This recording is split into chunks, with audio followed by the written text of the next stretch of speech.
Welcome to Law Ignosi. Today we are going to study the section number 8 of the Indian Evidence Act 1872, which talks about motive, preparation and conduct. We'll also discuss a few case laws related to this section. So let's get started. Section 8 talks about the motive, preparation and previous or subsequent conduct. Any fact is relevant which shows or constitutes a motive or preparation for any fact in issue or relevant fact. अब motive and preparation इनको हम detail में आगे slides में भी देखेंगे, लेकिन आप थोड़ा बहुत यहाँ पे समझ लीजिए कि मोटिव का मतलब होता है किसी मकसद से किया गया। अगर ये साबित होता है कि ऐसा काम करने में इसका कोई मकसद हो सकता है तो वो रेलेवेंट होगा, या फिर उसके उसके कंटेक्स्ट में उसने कोई प्रिपरेशन किया हो। जैसे कि मान लो किसी का मर्डर अगर हुआ है वो गन शॉट से हुआ है, तो किसी ने एक दिन पहले उससे एक्यूज जो है एक दिन पहले उसने कहीं से गन खरीदा हो, तो वो सब रेलेवेंट हो जाएगा इसमें।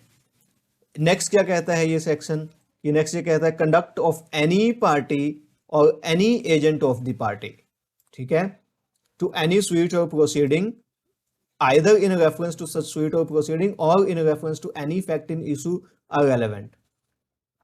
ओके, सो ये कहता है कि किसी भी पार्टी का कंडक्ट क्या होता है, किसी का एक्शन या उसका बिहेवियर, वो भी रेलेवेंट हो जाएगा अगर वो किसी फैक्ट इन इशू या और रेलेवेंट फैक्ट के रिलेशन में होता है या प्रोसीडिंग्स के रिलेशन में होता है।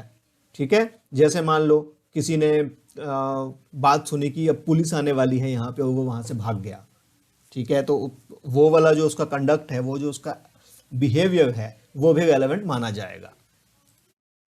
तो नेक्स्ट ये कहता है कि conduct of any person an offence against हुम is the subject of any proceeding. तो जिसके अगेंस्ट ऑफेंस हुआ है उसका कंडक्ट भी रेलेवेंट हो जाएगा। कब? अगर वो या तो वो इन्फ्लुएंस करता है या वो इन्फ्लुएंस हुआ है किसी फैक्ट इन इशू या फिर रेलेवेंट फैक्ट से। आइए देख लेते हैं एक्सप्लेनेशंस क्या कहती हैं। तो पहली एक्सप्लेनेशन कहती है कि जो वर्ड कंडक्ट है उसके बारे में बताया गया है कि कंडक्ट में स्टेटमेंट्स इंक्लूड नहीं की जाएंगी जब तक कि वो स्टेटमेंट्स किसी एक्ट को एक्सप्लेन ना करती हों। ठीक है, लेकिन इसके साथ साथ ये भी कहता है कि अगर वो स्टेटमेंट्स रेलेवेंट नहीं होती हैं अंडर द कंडक्ट, इसका मतलब ये नहीं है कि बाकी सेक्शंस में भी रेलेवेंस नहीं होगी, बाकी सेक्शंस के अंडर वो रेलेवेंट हो सकती हैं। ठीक है, अब नेक्स्ट देखते हैं, एक और एक्सप्लेनेशन दिया हुआ है इसमें जो कहता है कि when conduct of any person is relevant any statement made to him और made in his presence and hearing which affect such conduct is relevant. कहते हैं कि जब किसी पर्सन का कंडक्ट रेलेवेंट है तो उसकी मौजूदगी में या उसको दिए हुए स्टेटमेंट्स जिनसे कि उनका कंडक्ट अफेक्ट होता है वो भी रेलेवेंट हो जाएंगी। जैसे मान लो किसी ने एक ए ने बी से कहा कि पुलिस अभी यहाँ पे आने वाली है और बी भाग गया।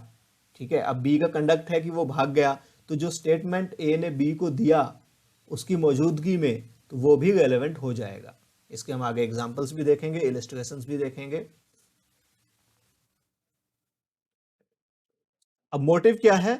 मोटिव होता है कोई भी रीजन जिसकी वजह से एक मैन मूव हुआ है वो पर्टिकुलर एक्ट करने के लिए।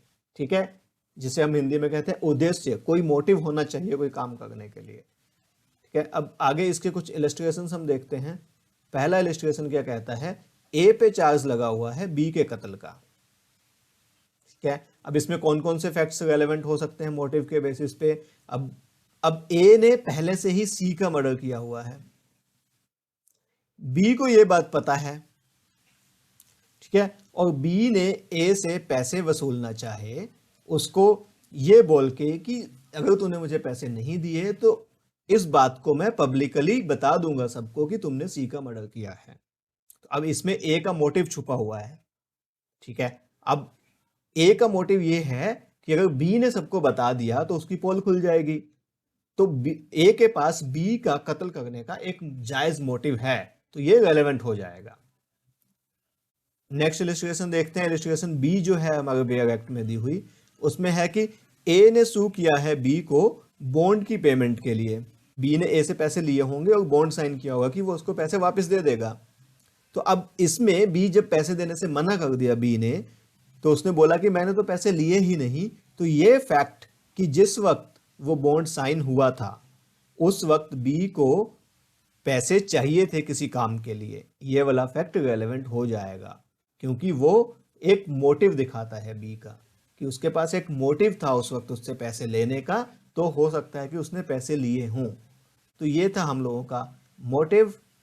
अब आगे हम देखते हैं कि प्रिपरेशन क्या होता है। कोई एविडेंस ऐसा मिलता है कि जिससे ये पता चलता है कि एक्यूज ने क्राइम कमिट करने के लिए कुछ प्रिपरेशन किया था, कुछ तैयारी की थी उसकी। Preparation is only an evidence of design और plan to do a certain thing. इसका प्रिपरेशन से ये मतलब नहीं है कि उसने किया ही होगा, वो केवल और केवल आपको उसका एक प्लान बताता है कि हाँ उसने प्लान किया ऐसा, लेकिन इसका मतलब ये नहीं है कि उसने वो क्राइम किया ही है।